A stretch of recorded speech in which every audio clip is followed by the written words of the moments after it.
Welcome to focus Anantha news. రాష్ట్రంలో Telugu Desam, Janasena, BJP కూటమి విజయం సాధించడంతో టిడ్కో ఇళ్లకు మోక్షం లభించనుందని లబ్ధిదారుల ఆశలు చిగురించగా, దీనికి అనుగుణంగా ఎన్నికల్లో ఎమ్మెల్యేలుగా విజయం సాధించిన ప్రజాప్రతినిధులు ఈ ఇళ్ల నిర్మాణంపై సమీక్షలు ప్రారంభించారు. వైసీపీ ప్రభుత్వం కక్ష సాధింపులో భాగంగా చంద్రబాబు హయాంలో నిర్మించిన ఇళ్లను ఇచ్చేందుకు మొగ్గు చూపలేదు. సరికదా, కోట్లాది రూపాయల ప్రజాధనాన్ని దుర్వినియోగం చేసేలా పూర్తయిన ఇళ్లను సైతం గాలికి వదిలేశారు.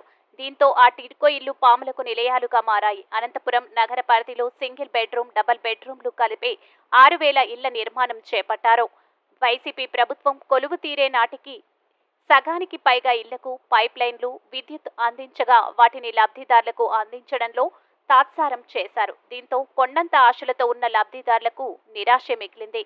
కట్టిన ఇల్లు కళ్ల ముందే ఉన్నా వాటిని తమ సొంతం చేసుకోలేక అద్దె ఇళ్లలో మగ్గలేక తీవ్ర ఇబ్బందులు పడ్డారు. ప్రస్తుతం తెలుగుదేశం పార్టీ అధికారంలోకి రావడంతో ఇక తమ సొంత ఇంటి కల నెరవేరుతుందన్నట్టు ఆనందం వ్యక్తం చేస్తున్నారు. అనంతపురం అర్బన్ ఎమ్మెల్యే దగ్గుపాటి వెంకటప్రసాద్ టిడ్కో ఇళ్లపై ప్రత్యేక చొరవ చూపి లబ్ధిదారులకు అందించాలని 6,000 కుటుంబాలు కోరుతున్నాయి.